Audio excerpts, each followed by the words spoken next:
Maybe what other questions about the movie you saw? Of course, we have after my presentation also space for questions, but maybe there were typical things you saw and you said, "Hi, I was surprised," or "I didn't know that," or so. You're welcome to ask your questions, but otherwise I continue and we do after the presentation. Yeah. Okay. Yeah, this you know already.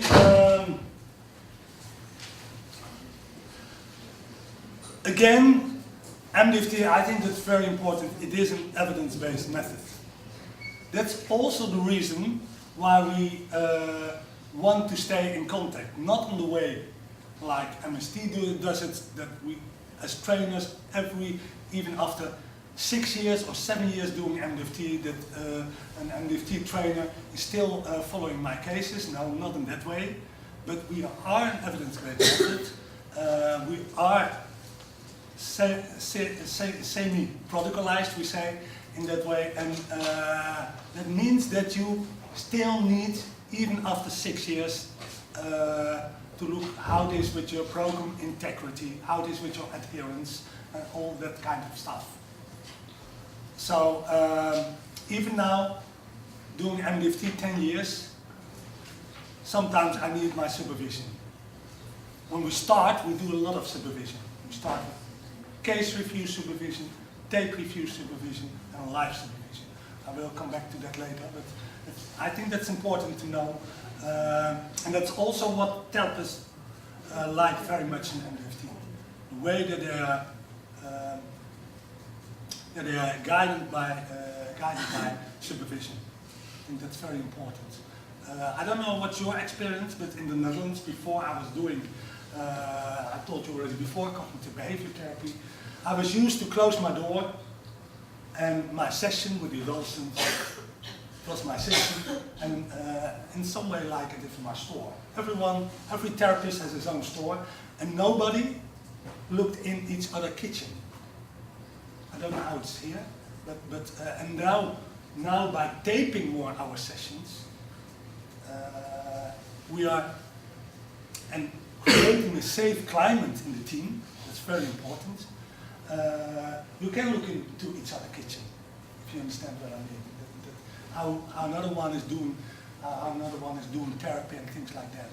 So and it's important to become better therapists. Very efficient tool in becoming a better therapist. That's one of the things we want to do. Becoming a better therapist. Live supervision, tape review supervision is very important too.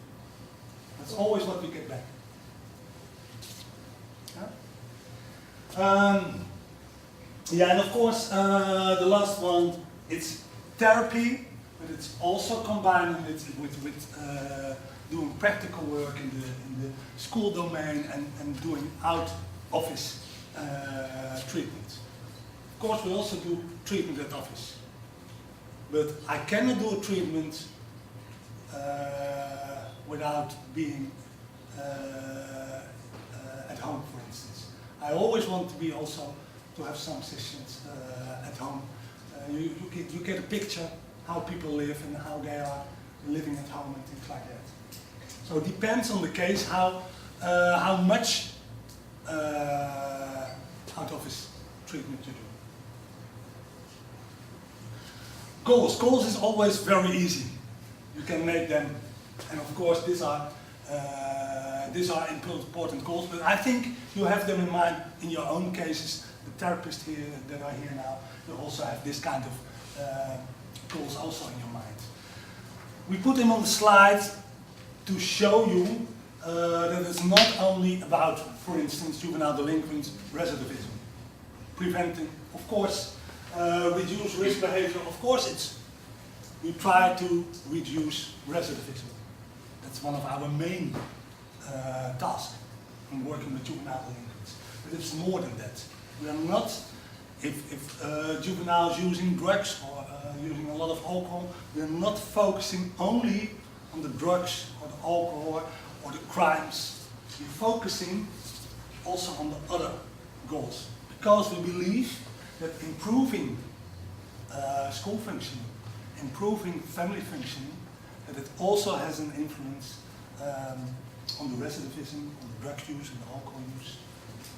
That's why we always say you have a multidimensional vision. Okay, Angela told you already this. Maybe the other things, of course, 11, 90, and 90 plus. I think that's also important. Effectiveness is also proven in different, various ethnic groups. And for instance, in the Netherlands, we have also adolescents from Morocco, from Turkey. I don't know how it's here in Estonia, but it doesn't matter if you look to the outcomes from the research. It doesn't matter if we have only Dutch adolescents or we're working with American adolescents. And also in Miami, and a lot of Hispanic adolescents and things like that. And it's proven to be efficient also with other groups. The same males and females. I think most juvenile delinquents in Estonia is the same as in Europe are men, boys, not so much females, but it doesn't matter also for the outcome. And I think this one is also important. There's no difference between voluntary or mandatory treatment. Some people think it's easier to work with voluntary cases, and maybe sometimes it seems easier. On the other hand, I myself work many times with adolescents who are obliged by the court to do this, or the probation officer, because otherwise they have to stay longer in detention, or they have a conditional punishment of detention, and if they not follow the treatment, they will get their conditional punishment will be unconditional. And in that way you have an external motivation. So I always think it's enough to start with that. Of course you want to enhance their motivation also in other ways, but even that is a motivation. So we will come back to that also after lunch break about motivation. In the Netherlands, but of course not only in the Netherlands, but there we have a lot of experience because we have so many teams. We are using it as outpatient treatment, as after staying in residential treatment, or as a prevention. We have one team in the Netherlands who's it was the governor on the movie, Hetty Goedvolk. She is the governor of a closed institute, but not for juvenile delinquents, but a closed institute for juveniles with a lot of behavioral problems. And there's a big MDFT team with 7 therapists. Maybe you visited. Oh no, you visited another one. But there's a big team with 7 therapists, but they also are doing in that, so they do it after we stay in the residential setting, but they use it also for the families who are on the waiting list for that residential setting. And what they find out is that in a lot of cases, the residential outplacement of the adolescent wasn't necessary anymore, because they start with it before, and it improves the development of the adolescent and functioning of the family so much that the outplacement of the adolescent wasn't necessary anymore. So, and the last years we are also experiencing now during detention and after. And that's really what we find out, that's really a big advantage. If we can start in detention, especially the motivation and the alliance building, can very much work on the motivation alliance building with both the adolescent and the parents. So we think that's also, it could be a big advantage. Many times we get questions about the target group of MDFT, and we told it already. I think this is important, multi-problem behavior. Multiple problem behavior. Of course, you can do MDFT also with light cases, with more single problems, like only trauma, only substance or alcohol use. But many times we see that there's multi-problem behavior, and we use MDFT. It is an intensive method, so we use it for the what we call high severity cases, and it's not a method we use as early intervention. I don't say it isn't possible. Of course, in a short version, you can do it also for the more light cases, but our experience is that we mostly use it for the more heavy, more severe cases. And multi-problem behavior, you can look to delinquency, substance, alcohol abuse, behavior problems or conduct disorder, but also comorbidity with internalizing problems. Sometimes an anxiety disorder or mood, something in the mood like depression or something like that. The only, because I think there will become also a question now, the only thing we are cautious in dealing with, in doing MDFT is with what we call the disorders in the autistic spectrum. We do it.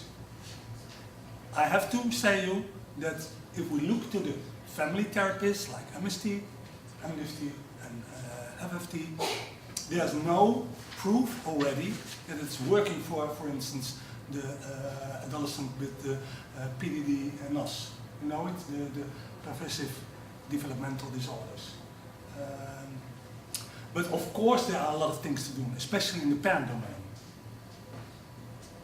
But for instance, you know it, if you know that kind of adolescence, working with the feelings, and that's important in also family therapy, working with the feelings is not easy for adolescents in the autistic spectrum. So you have to adjust it. And we always say to our referral agencies, if you have a youngster with that kind of disorder, first stay in contact with us, then we can have a discussion about the case, and then we can decide if we do it or not. Yeah?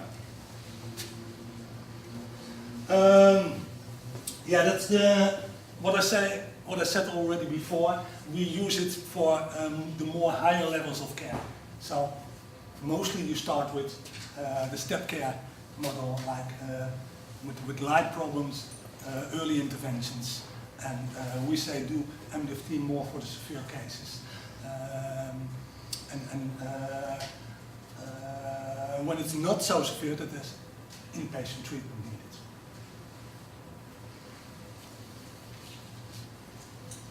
The role of the therapist. In this afternoon, after lunch break, I will also explain something.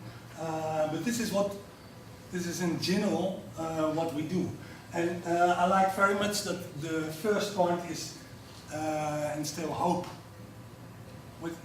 I don't know if it's the same sentence in verb in Estonia, but without hope, no living.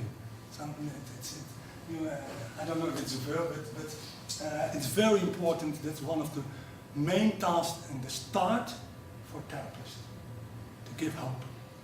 And when we start in our cases, many times parents have lost their hope. You saw the mom in the video before, and she said it's not by sudden that it's happened to me, but it was a process. And now I feel, in some way, I feel hopeless, I feel lightless, and there are feelings of despair, and that kind of thing. So it is really a task, and we will work with that in the afternoon to create hope. It's very important. One of the other things is empowering parents. That's a very important skill for therapists, to empower parents. And when we're watching tapes of therapists, you will see, I think there are also maybe some therapists in the room who will are going to do MDFT later. There's so many moments in a session that you can empower parents. I don't know how it is in Estonia, but in the Netherlands, a lot of therapists are focused on the problems and not on the strengths. And even, I think in every session, there are a lot of moments you can empower parents, you can focus on strengths and not only on problems. So that's really a very important thing also.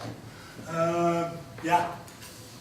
Again, this is also easy to say, more difficult to do, which facilitate change.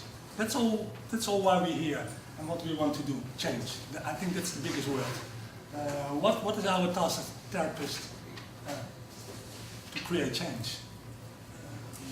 And that's what the responsibility of a therapist in this kind of methods is very important. We cannot, as a therapist, you cannot hide yourself behind arguments like, this family is not motivated. Okay, then we will say, as MDFT supervisors, okay, then you have a job to do. Get them motivated. So it's not, this family is a mess and things like that. And to be honest, for me, the most difficult cases are not the cases with the most problem behaviors. The most difficult cases are the cases that are not, how do you say it? I'm not succeeding in building an alliance with them and getting motivation. That are the most difficult cases, not the most problem behaviors. So that's a very important thing. The 4 areas, you will hear it today many times. We work in 4 domains, 4 corners, 4 areas. Parent domain, adolescent domain, family domain, and extrafamilial. That's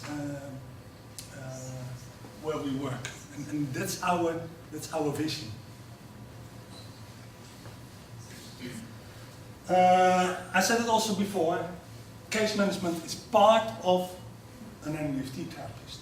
Of course, you do it together with, in the Netherlands, for instance, juvenile delinquents, the probation officer is the case manager. I don't know how it's here in Estonia, we will find it out. Is it the same? Is the probation officer kind of case manager? Yes. In Estonia, it's the same. Yes. So of course, he's the case manager, but in the treatment, I'm the case manager.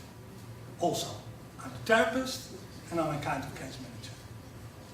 And we think that's also one of the advantages and one of the strengths of doing this method. It's not classical therapy, sitting in the office and doing only session.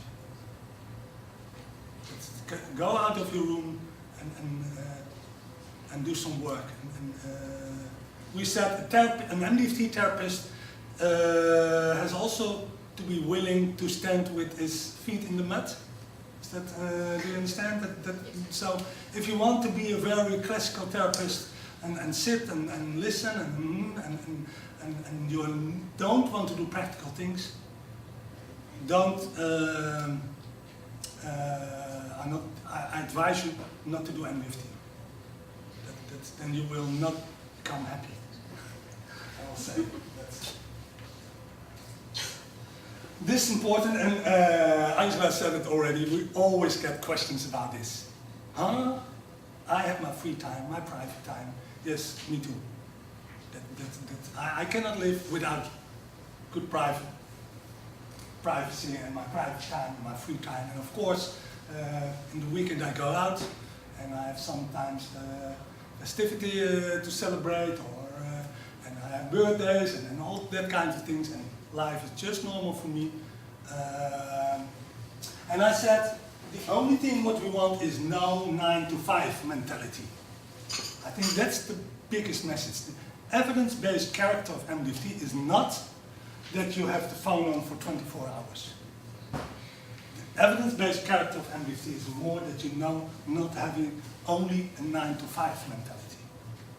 And that doesn't mean that the whole weekend people are phoning me and we deal with it in a different way. In our team, we have a therapist with 2 young children, and she's not able to work sometimes in the evening. I am an old man already, and my children are gone out of home already. And I love it to sit in the morning with a good breakfast, to read my paper and newspaper and things like that, and to sometimes work in the evening. I love it. And to be free in the morning. So you can look in your team also, some, because already when the case is coming the first time, you know already, oh, these parents, they work so hard, so I can only do a session in the evening. We will not give that case to that therapist, Eva, because she has little children, she cannot work in the evening. But there are other therapists who love to do once in the week, in the evening. So you are searching for a balance in your team, and the same with working on the phone. It doesn't mean that you always pick up your phone. Some people have their voicemail. They listen to their voicemail twice a day in the weekend or things like that. So you can deal with that in a way that you have to find it out with your team. And it's not that very strict.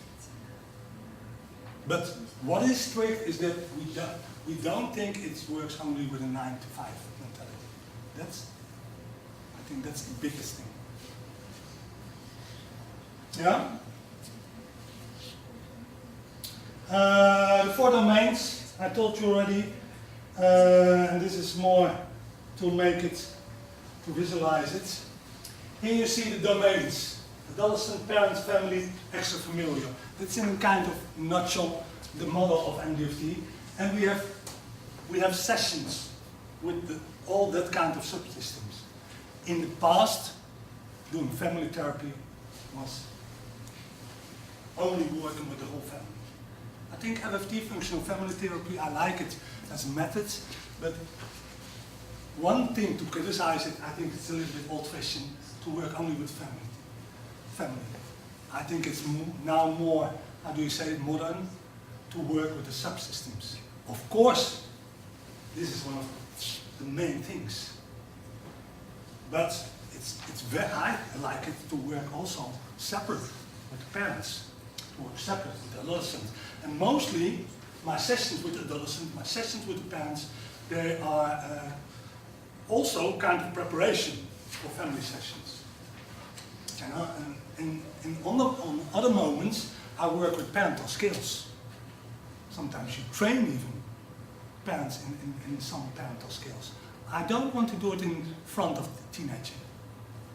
I think in some way I'm undermining their authority if I'm exercising parenting skills in front of the adolescent. So I wanted to do only in a parent session, and not in a family session. So I like it that you can work with the different subsystems. And this division, we always look to problems as multidimensional, that they are caused in a multidimensional way. Yeah? What do you do when you see couple problems? Couple problems. Yeah, couple problems, yes. Very important goal of in the parent domain is parents working as a team.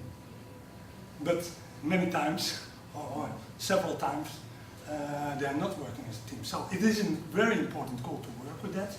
And if there are really couple problems, you can send them to a couple therapist. But in MDFT we also pay some attention to it. But not, how do you say it, in a very deep way. Then we send them to, then we focus on the role as parents, not the role as partners, but we focus then on the role as parents. I said, that's my job. But sometimes, I think I had it a month ago in a family, that the mom told me that her husband was threatening many times. They had a different raising style, and her husband was not agree with her raising style. And then when there were conflicts, he said, it's better that we divorce. It's better that we divorce. It was maybe just a threat, but the same like sometimes parents said, if you don't listen to me, go out of home and I will ask some outplacement for you. That's not, we all know threatening is not working. Maybe for 5 minutes, maybe for one day, but for the longer term, it's not working. So I pay attention to that thing. Not how to make them a better couple, but if we can put away that kind of phrase, it's better that we divorce, it's better to divorce. I asked him how serious it was, and he said, no, it's just to make my message clear. That she has to change in her raising style. Now, then you come to how you improve communication. But real couple therapy we don't do. So, but this in a nutshell, the model. Problems are multidimensional. So we need to conceptualize it in a multidimensional way. We're not focusing only on trauma, for instance. Of course, that could be a very important risk factor, but we never focus only on, for instance, trauma. It also means that we think always in multi-system interventions, and we also do the intervention on different places. So that's the multidimensional part of MDST, so the model.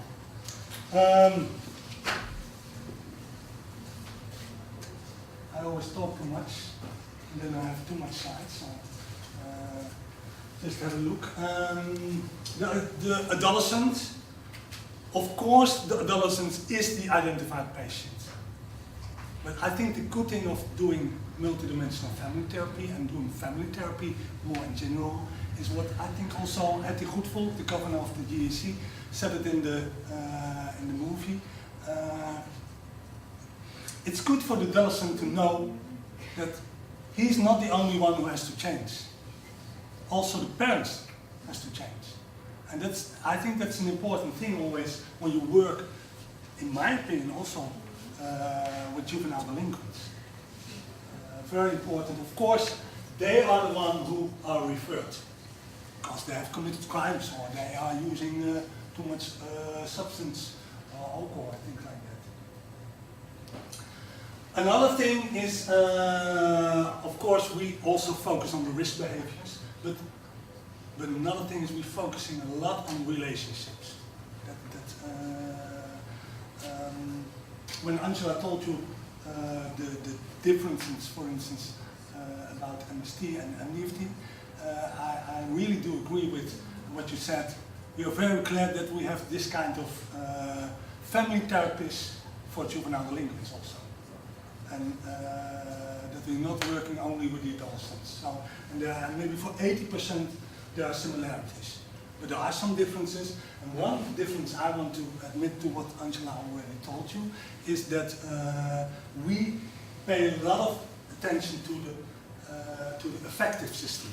If you look to families, you can see them as a hierarchy system, you can see them as a communication system, you can see them also as an affective system. And I think MST is focusing a lot on the hierarchy, how to improve the authority of the parents. And of course we think that's also important, but the basic thing is that we want to also to improve relationships.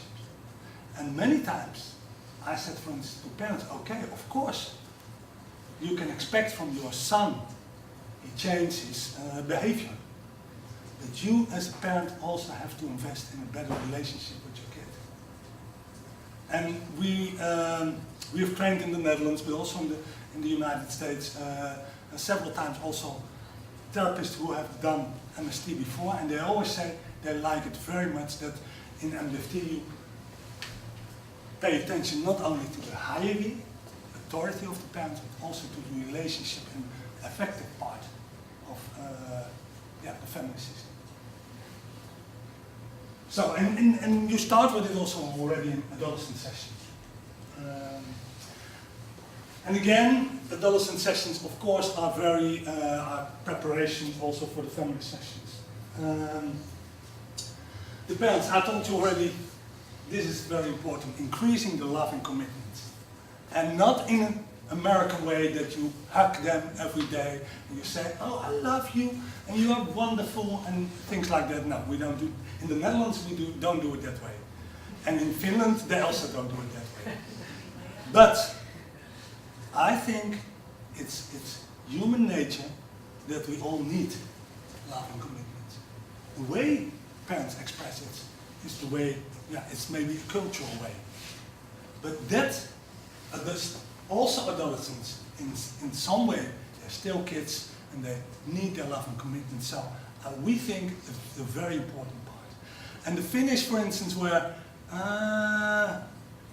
skeptical. They say, yeah, okay, we do agree, not in the American way, but we think you Dutch are also more extrovert and we Finns are more introvert. So they were not convinced.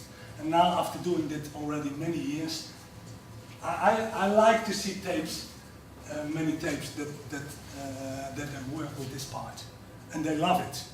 And of course, again, it's not that we said at the end of the session, give each other a hug. In the United States, they say it after session sometimes, not every session, but hug each other. So no, that's not. Of course, it is possible. I don't know how you do it in Estonia. It's free to do it in your own way. I think that's important to know. It's free to do it in your own way. Okay. That's the parent domain. Yeah, of course, this is where, in our view, we are family therapists and parents are very important. We are just passengers.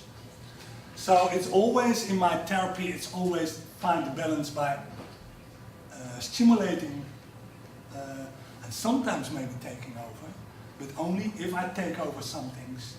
For instance, if I go to the school, if I do the talks with the teacher, I always try to search how can I teach it, what I'm doing also to the parents. So we don't want to have therapists who take over all the responsibility. No, my task is to stimulate and to teach parents the same skills. So that's what we always have in mind. And that's really a difference what I did before when I was a cognitive behavior therapist. But we also pay some attention to, how do you say it, the self-care. Of course, we pay a lot of attention to the parenting, raising and things like that, but I put always on the table also when working with parents, where did you find your moments for yourself? Where did you find your self-support? Where did you find how do you find your self-care? You know, if you don't care good enough for yourself, it's also more difficult to care good for others. So it's always also a topic. Family. Yeah, I said in that way, I'm repeating myself, I said already, this is the family relations are really important, and we work with that especially in family sessions. A big word in MDFT therapy is enactment. And I think a lot of you, maybe the family therapists know the word enactment, because it comes from Minucci. So, but when we start with training therapy, a lot of therapists think it's very magic, enactment, because that's the heart-to-heart discussion in the family. And one of the tasks for the therapist is to set an environment, create an environment in the family that they speak from heart to heart in a good way, and not in a blaming way. Because what we see is very, several times, many times, we see there's a lot of blaming, negative communication. And we want to have a non-blaming, a non-judgmental communication. And enactment is one of the therapeutic tools you use as a therapist, especially in family sessions. I think we will, in the afternoon, we will see a tape of a boy with the therapist, and you will see also there a lot of enactments and how we try to create it. So, yeah, I think, no, that's important, the extrafamilial domain. It is not just something to do also. It is really important. So, I always say, of course the adolescent, of course the parents are important, but the probation officer is also very important. if I don't have a good, as a therapist, if I don't have a good relation with the probation officer, we can go different ways, and that's not working. So in our team, for instance, in The Hague, where I was working, which you saw also on the promo film, we have really good relationship with the probation officers. We all know them by name, they know us by name. Sometimes they phone me because I'm the supervisor, and they say, "Case, I now have a case, can Koen do the case?" Because they know the therapist.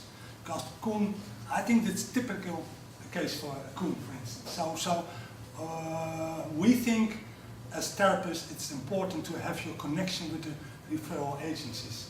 Also with the Child Protection Board, we also have relationship. Not as well maybe as with the probation officers, but I think that's important.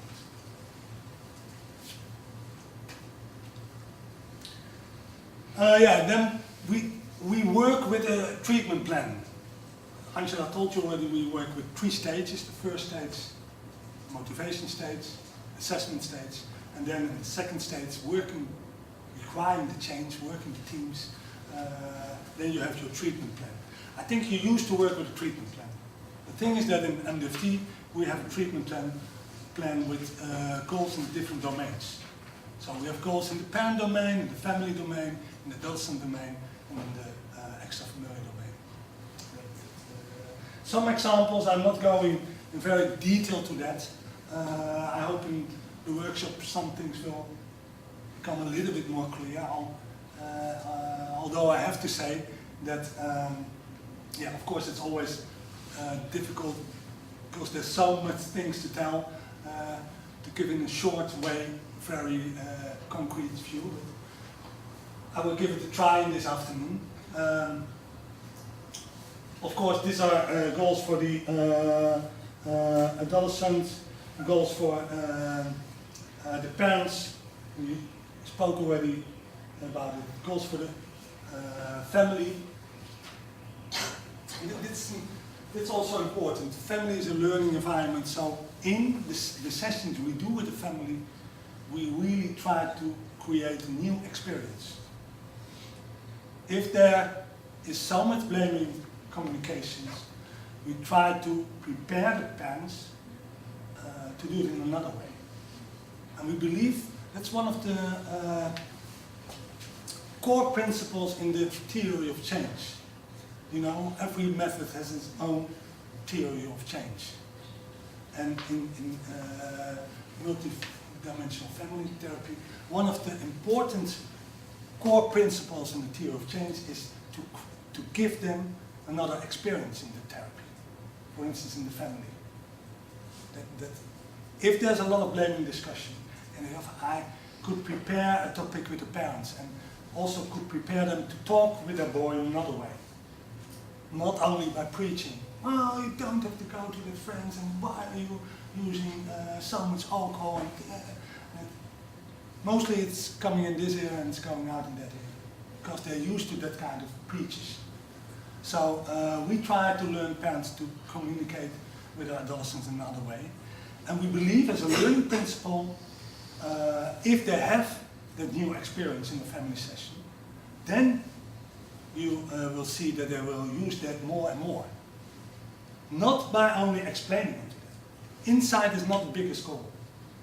We're not, of course, we tell them what we do, and it's not the main thing is not giving the parents insight.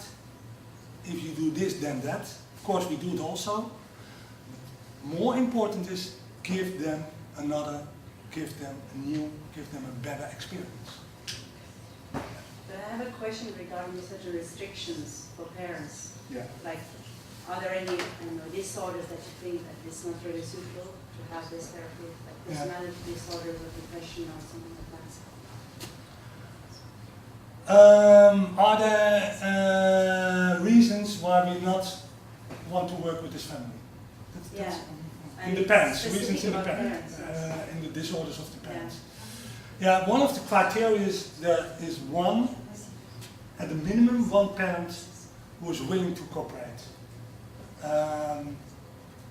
But of course, if that's a parent, for instance, we have that sometimes, if there's a single, it's a single mom family, and if that mom has a very low IQ, for instance, it's more difficult to work with, because then we need more and more and more time. So that's also a reason why we adjust the model for adolescents with lower IQ, but sometimes they have also parents with lower IQ. And in that cases, you need much more time. You need shorter sessions. You need more simple language. You do a lot more repeating and things like that. So normal MDFT could be a disadvantage. For instance, myself, borderline moms with a borderline disorder.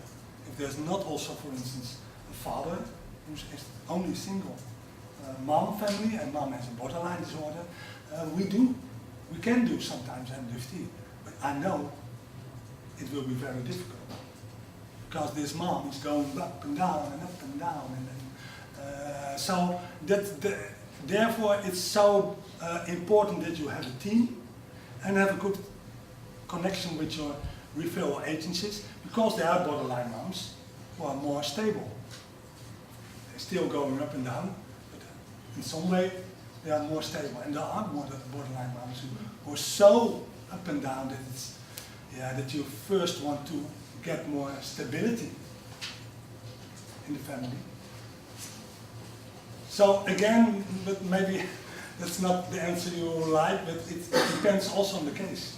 So that's why we find it very important to do your first session and to have your contacts with your referral agencies. Is it kind of an answer?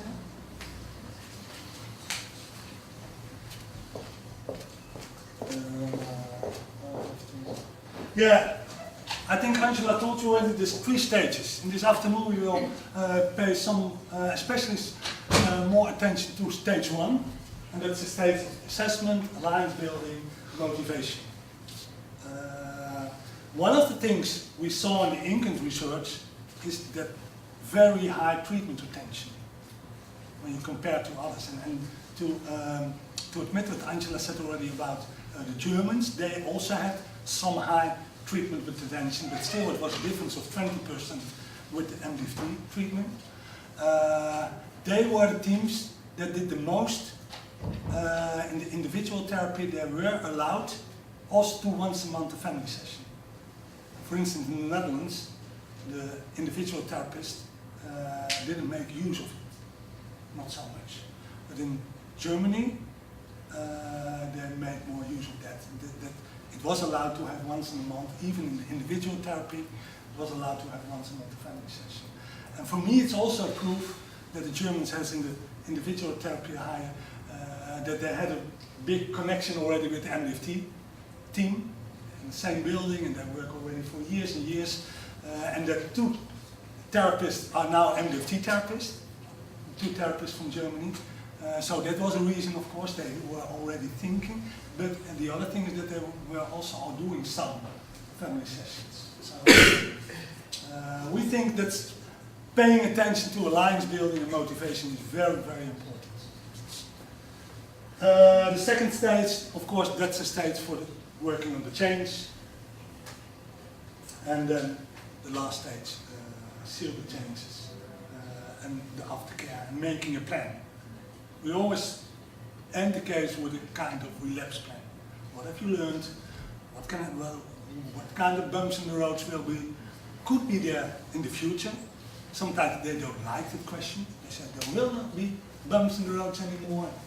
You're asking that, but okay, but maybe if he's quitting school again, more truancy, what have you learned as parents? What can you do? So in that way, we always make a kind of relapse plan. And sometimes it is with some guidance or some therapy.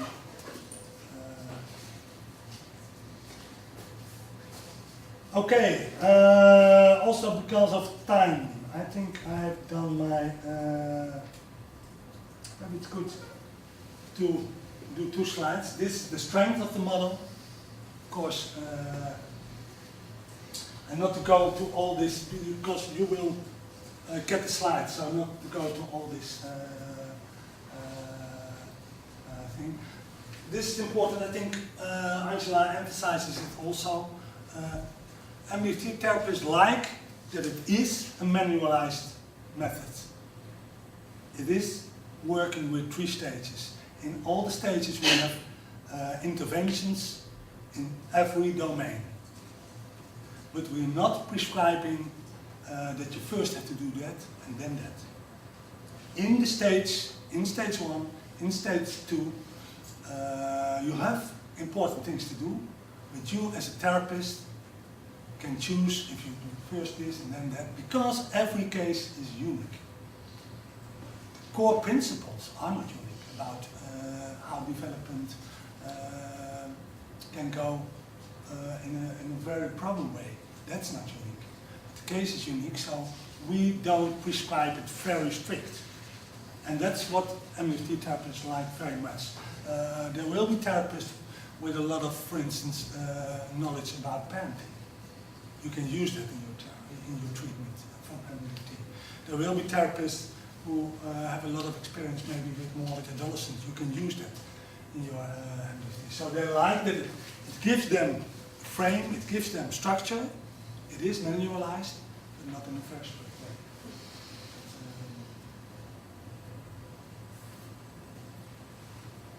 Yeah, I think that's so. To come to, oh yeah, this is also important.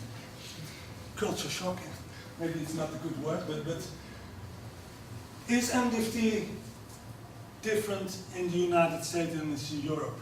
Is it different between the Europe countries? Is there a difference between the Netherlands and Estonia? Yes, of course there is. But not about the core things, like what I said before. Maybe the way how Estonia parents express their love and commitment is different than they do it in the Netherlands or they do it in the United States. But that it is a very core thing to work on relationships. I think that's a human nature thing. And in that way, all families are unique. And in another way, all families are the same. You understand what I mean? That's so don't worry about, this is coming from the United States, so that's not working in the Netherlands. I was thinking that. If they were talking about taping sessions, I was laughing at them. Oh, forget it. Maybe you can do it in the United States, and you have all television programs with families on the television, and maybe that's normal in your country, but never, the Dutch will never give permission to tape sessions. It was not true, I was wrong. Of course, there are some families who don't give permission. And then I always say, it's because of me. And you as a family deserve the best quality there is. And that helps me to become a better therapist. I'm not taping it because of you. And if they don't want to be on tape, I put the camera only on me. You can hear them. So, and I think in 80, 90% they do agree. So just to give an example. So I think there's not a big difference. Can I add something there? Yeah, of course. I think also that when we start training in Estonia, these will also be things that he would address in training and ask a therapist, like, yes. How does it feel here? How does it work here? Yeah. And he can anticipate on it and also give therapists the tools to learn how to talk with these families, to be able to give the right answers and to make them understand why it can be useful to them.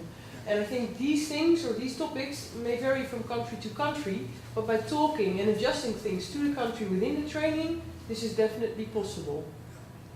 Yeah, definitely. Yeah, I do agree. Yes. Yeah, of course, we always try to look how can we apply this model and this treatment the best to your own country. For instance, substance abuse is a big problem in the Netherlands. Maybe it's here, it is more alcohol abuse. So that also that kind of things. Okay, I think this is my core message. if you don't work with juvenile justice involved kids, you will miss the boat. So I hope we will not miss the boat. We won't miss the boat, okay. Yeah? This is my presentation, and thank you for your attention.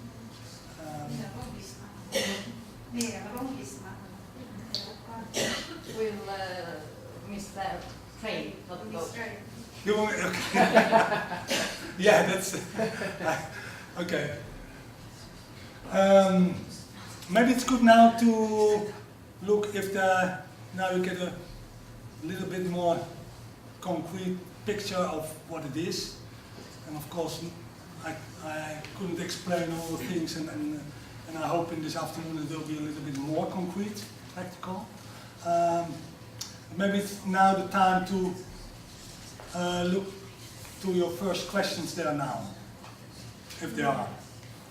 And you can ask it in, how do I say it, Estonian language. Yeah. My English not so good. No problem. Mul jäi natuke segaseks see ja see võib-olla minu probleem, et kui näiteks siin oli küsimus teie ees, küsisite selle paari töö kohta, nemad nagu otseselt seda ei hakka tegema, aga tema põhjuslikult ma olen selles süsteemis ja ma olen nüüd tugev paari terapeut või mul on nüüd oskused või isegi litsents võib olla, et ma olen väga tugev selles, et kas ma siis ka teatan sellest ennast või ma lähen nende oskustega edasi, mida ma tegelikult valdan, see esimene ettekandja ütles, et te ikkagi kasutate kõike, mis teil on, aga minu jaoks on see nagu natukene segane. There was a question about couples therapy before, and she asked actually if the therapist, MTFT therapist, has a good background in couple therapy.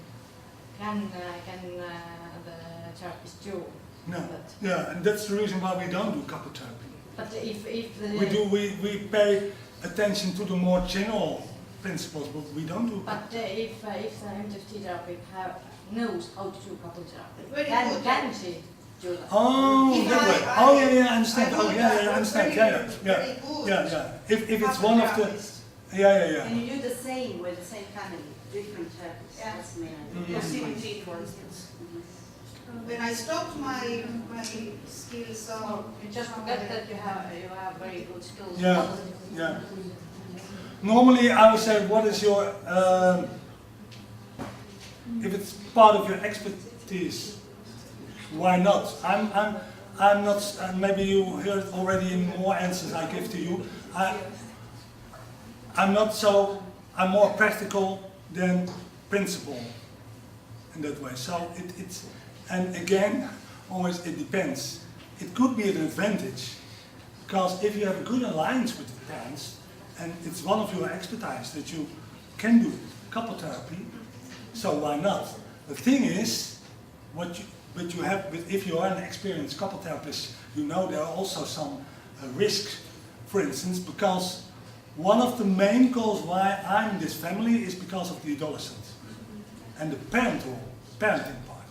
So I think it could be an advantage, but it could be also a risk and a disadvantage. For instance, in the couple therapy, if it's not succeeding and you come that the parents are going to divorce, could you focus enough also on the parenting role? That would be my main thing to keep in mind. Can I focus enough on the parent role also? So I wouldn't be a big fan of it, but I also don't want to say it's impossible. So it's In the Netherlands we have one MDFT therapist, Joost, and he also read a paper about it. So, but I don't think it's in English. But there was something about the combination, and it said both things. There can be advantages, but also disadvantages. Someone was that? Do you understand you correctly that it's about balance between all these four dimensions, like adolescent, family, parents, and outside? Yeah. It's about balance. Not just that you, if you have, for instance, CBT therapist, that you focus on individual, adolescent, even if you have those skills. Yeah, It's but about I, balance. no, but also with adolescents. Yeah, sure. Of course, But it's a bit with the balance. Between all these dimensions. it is family therapy, so I cannot do. My vision is that the parents are the most important person to focus on. But every week I have an adolescent session. But even if I speak to the adolescent individual, I always have the family system in my mind. And in some way, I always feel that the parents are also in the session, even if they're not in the session. Do you understand? Yeah. We are family therapists, yes. Yes, definitely. When I started to do MDFT, I was used to work as a cognitive behavior therapist in an individual way. And in MDFT, you also have to score your sessions. If I do every week an adolescent session, a parent session, a family session, what I found out is that I was so used to do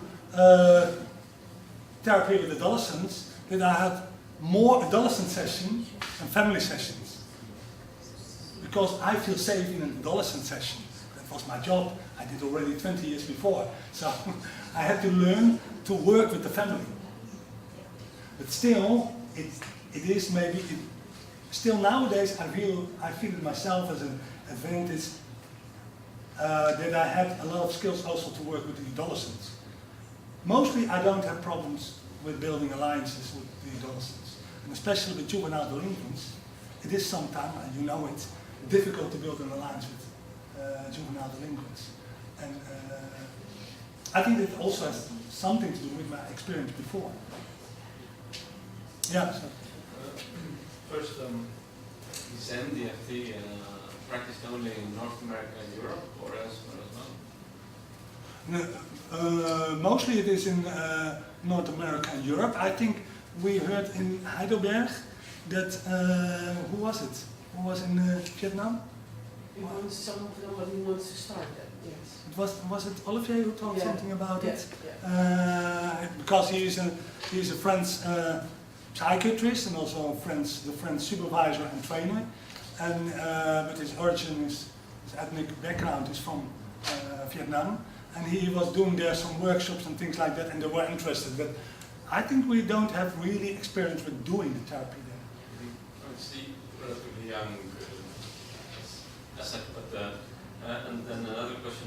We saw some information about how much is it practiced in how much it is practiced in Europe, but what about America?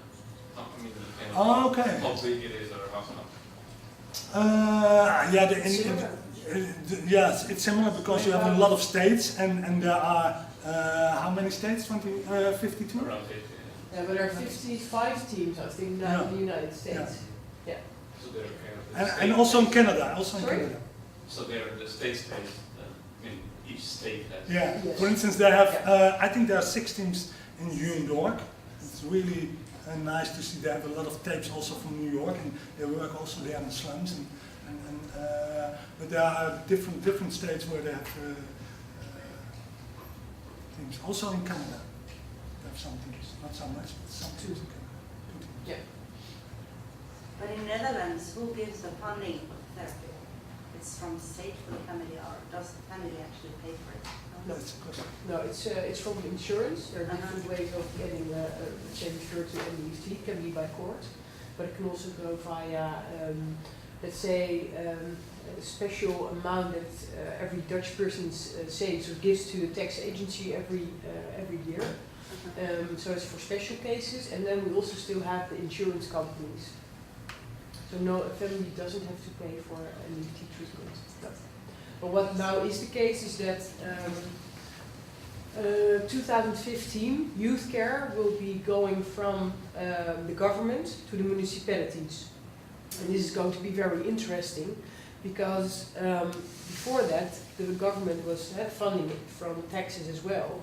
And now the government will get a pile of money and needs to buy in youth care.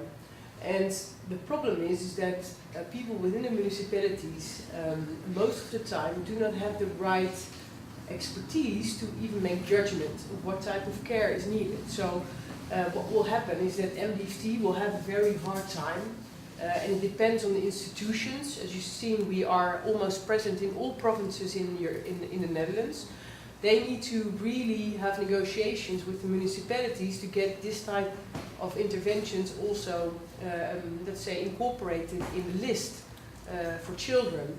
And if institutions do not have the right managers or directors in place that want to fight for that, They will skip it. they will skip it.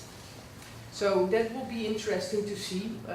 Although we see already that some of the institutions have done a very good job, and we try to now show, educate the other agencies of the success factors of the others, so that they see and feel also confident that they can do it as well.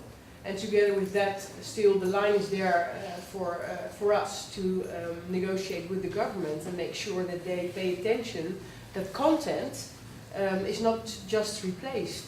Because, as Kay said, we were accredited by the Ministry of Justice. So if you look at the circle, if then municipalities would not choose buy in MDFT, which was funded by Ministry of Justice to get a recognition for, it's really a strange situation. So we have to see what will happen. The good thing is, I think, within the Netherlands is that MDFT is quite saturated already. So maybe we would lose a few teams, but still I think we could gain some. A lot of growth will never be possible anymore because we already have so many teams, and the Netherlands is such a small country. So that's also why we focus much more on the other countries now. Okay, other questions? Yeah? I have specific questions about the theoretical background. Yeah. You mentioned Minuchin's theory. Do you have anything else what you teach in your training programs? From when you look to the family therapy, Minuchin and Haley, but there are also some founding fathers for family therapy. They are some of the basic from the family therapy part. Howard, he was first a student, but later he was a therapist in the team. Even Minuchin and Haley together was some time, and Howard was one of the therapists. And then they found out that working with the more problematic youth, especially they started with the youth with externalizing problems, conduct problems and things like that, the work of Minuchin and Haley was not enough. So then they started with doing also home visits, working with the phone, all that kind of thing. So they developed the model more and more, but still on the basic, like for instance enactment and things like that. And also the solution part, they come from that way, Minuchin and in some way Haley. Maybe it's good to, there were questions sent in by you, and maybe it's good to look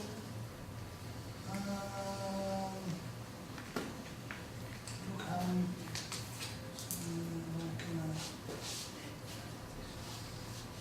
Nee, is goed zo, Kees. Ja? Ja. Nee, je hebt geen staat niet in de PowerPoint. Oh, nog niet. Ik zet het zoeken.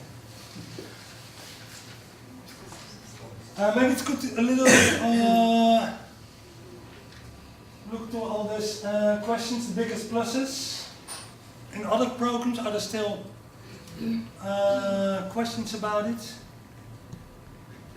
Or is it answered enough? I will add something maybe about implementing MDFT, which was not discussed yet. The second part of that question. Oh yeah, about it. Yeah. We have generally talked about implementation. I think what is very important is what we see. I told you that 2 agencies within the Netherlands really quit MDFT, and a few others have merged. Implementing MDFT is hard. I mean, it's a lot of work to incorporate that in an institution. What is very important is that the management of the institution is totally committed to incorporating MDFT, and not only by signing a contract and reading the contract, but knowing what is in the contract and making sure that they create a safe haven or a safe base for therapists to work in. We see in Finland that that is now, during training, we see that's an issue. And we see, although we have had many discussions with management, still they need to take their role sometimes a bit more to make sure that they create that environment. And that is a continuous discussion. So when agencies want to do MDT, we always ask them also, are you really ready to also stand behind it and help your people? So that is, I think, one of the key factors of success. And the agencies that quit MDFT, the reason was that the management was not committed. The therapists were. Alongside that, and that's another important factor, is choosing the therapists. Kees already explained to you, if you want to have a 9-to-5 job, you are not ready to change and learn new things, then this is not the right role for you. So it's important that we choose therapists in the right way. People who really want to commit to it, know what they're dealing with, know that they will struggle a lot in the beginning, because also in the first year of training, the first weeks, most thing that we hear back is, oh my God, this is even heavier than I thought it was. But then, later on, they go behind. And these things are very important. So when we would start in Estonia, the connections between the agencies, the management of the organizations, and also choosing the therapist, those three are the key factors to success. What do you mean agencies? Well, if Example agencies, what do you mean? the referral agencies, for example, it is if you do not get the right cases, that sometimes that happens in Finland as well. And then therapists have about maybe 3 to 4 cases continually to work with. That's not a lot. You can go to really to 8. That's what it's basically designed for. And the question is, how does it come? Are there not enough cases in Finland?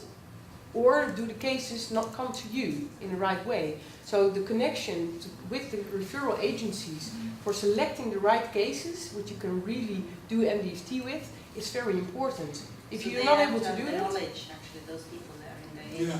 Yeah. exactly. When we started doing MDFT in The Hague, the first year, Peter van Horn, you saw him on the table, and me, many times we go out to the referral agencies. Every country has its own system, so maybe it's very easy in Estonia. Juvenile delinquents, if they're sent by court to MDFT, they will do it. But when you are dependent from referral agencies to select your cases, to get your cases, you really have to go out your office and talk with them. Explain what is the method, for what cases it is. For instance, because we start in Finland also doing MDFT in some hospitals, they have another system, and they get the first cases in the team of Tampere were sexual abuse cases and were eating disorders. I'm not saying it's not working with MDFT, but it's not typical MDFT, sexual abuse and eating disorders. So it's just an example. Maybe it's not an example for your country. I don't know how the system works here. But in some countries, the selection and the finding of the case finding is a very important topic and could be a problem in implementing your MDFT. And the managers that I, as a trainer, if the key therapist supervisor is always busy with how to get equipment for taping sessions, how with the cell phones, if they have to find their way alone, and if they have to push the car, pull the car, that's not good. They need a manager who's supporting and stimulating. Very important. Did I understand correctly that you mean that this team has to work in some kind of institution to get the support and Well, not say that I'm private therapist that I'm going to do. Well, there are teams that are only connected with that institution or organization. There are also combined teams. So it's a combined team with somebody from an institution and social welfare. That is also possible.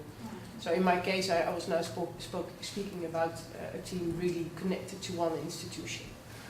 And if they work on different locations, so we have experience in the Netherlands, in Finland, and other countries, that sometimes they work from the same office. In The Hague, my team is working from the same office. We have, of course, also teams in other villages and cities.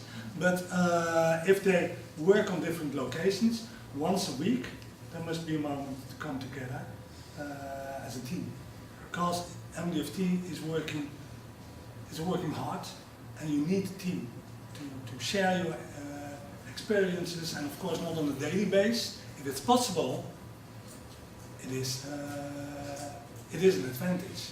And if you have done a family visit, and you come back at your office and your colleague is sitting in the same room or the room near you, you can talk with him or her. Of course, but it isn't necessary. It is necessary to once a week have the team meeting, and once a week have your supervision with your supervisor. Yeah, and to add to that, I will take Finland again as an example. Hyvinka has a team combined of adolescent psychiatry, I think 2 therapists and 2 from social welfare. And that's not only one organization, there are multiple organizations that also then need to work together. So what Kees is saying, yes, the sessions come together weekly basis. But still, the more organizations are connected in one team, the more complicated it gets. Because there are just more lines to make sure that you are all doing the same thing and on the same page. So it can be done, but it also makes it a bit more complicated. It doesn't matter, as long as you're prepared for that. It's not an issue.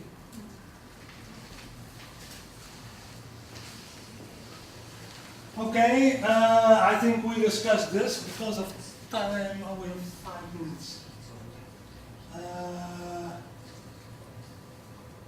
I think also I emphasize this, how important it is. How law enforcement feels, do you believe in it? Do they believe in it? They believe in it and have the attitude change over years.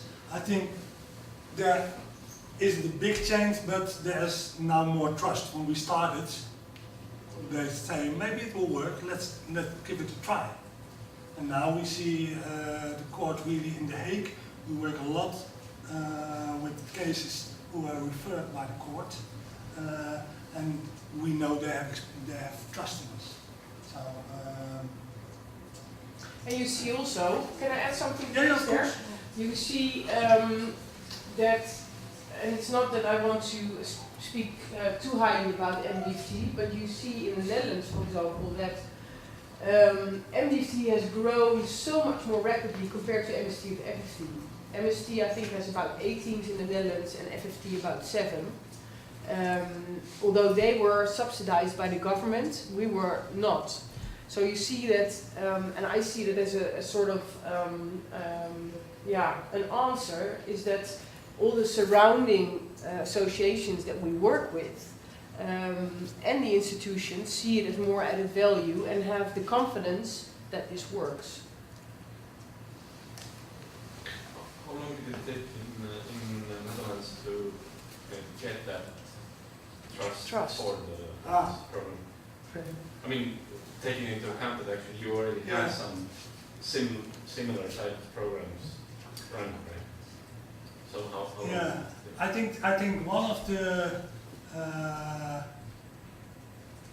convincing parts was that we many times say yes to very difficult cases, and nobody else wanted them. That's how we started. We said you can send everything. And sometimes they phoned us and they said it's garbage, with respect. But I think that's one of the things we convince them, that we don't say no. I'm don't telling you don't say no, never say no. But later on, I think that was the start. Later on, they saw that we also get successes. But of course, we have our failures, and still, and they trust us now. But it isn't a guarantee that they will trust us forever. We always have to invest it, yeah, that way. But you earned this initial trust with Yeah. like 1 year, 10 years. Okay, no, not 10 years. We're now doing it for 10 years. I think,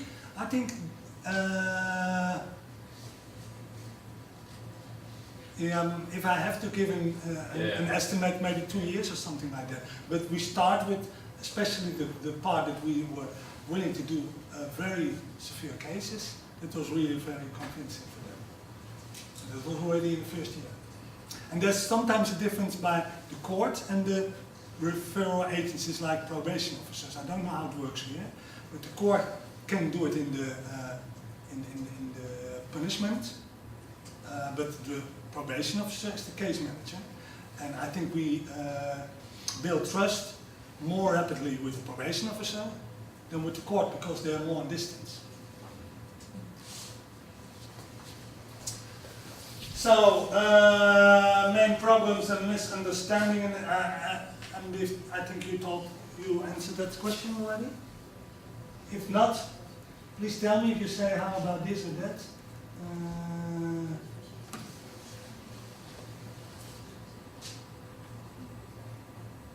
To lower high risk, yes, that's all. That's why a key. We always have a supervisor and we have a team. We think it's very important to discuss the case, especially the severe cases. How to motivate, I will come back to that after lunch. What have been the main problems with communicating the families? I don't know if I understand it well. In communicating with the families and with the adolescents, I try to use everything. I try to use my cell phone, my apps, email, all kinds of things, because it's very important to stay in contact. And especially some juvenile delinquents are used to switch their cell phones every 2 weeks. I don't know how it's in Estonia, because they still think, mistrust the police and thinks they are listening to them and things like that. So it's sometimes difficult to stay in contact, to get cell phone numbers and things like that. So I even want to know if they're on Facebook, things like that. For instance, juveniles who are making music, I don't know how it's in Estonia, but they like to put the songs of themselves on YouTube, and I always ask if they're on YouTube and if I can see it, because I want to get to know them and I want to see them in their own circumstances and things like that. But maybe that's more than the question is asking. So,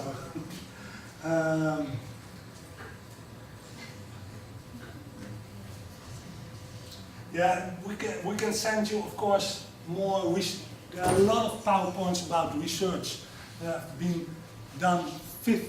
14, 15 randomized controlled trials, and part of the randomized controlled trial is the recidivism. So if you are interested more in the research outcomes,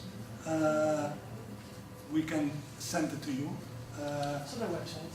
And it's on the, oh yeah, they're on the website. Yeah, we told already evidence-based programs. In the Netherlands, they always want everything.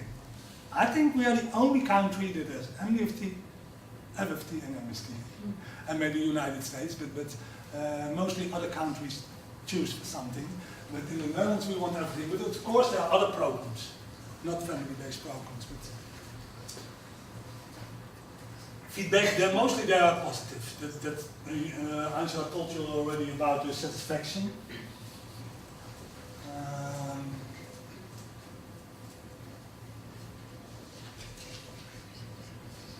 Yeah, I think this one, how the program is changed over time, we told already, we try to apply it also to other circumstances. Like, can we do something with the model of school?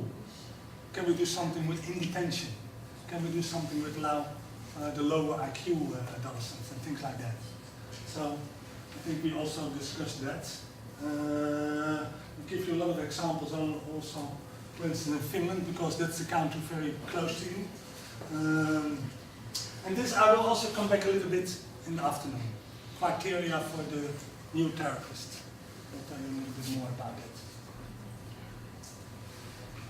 And looking at time, I think you need now lunch because otherwise you don't stay concentrated.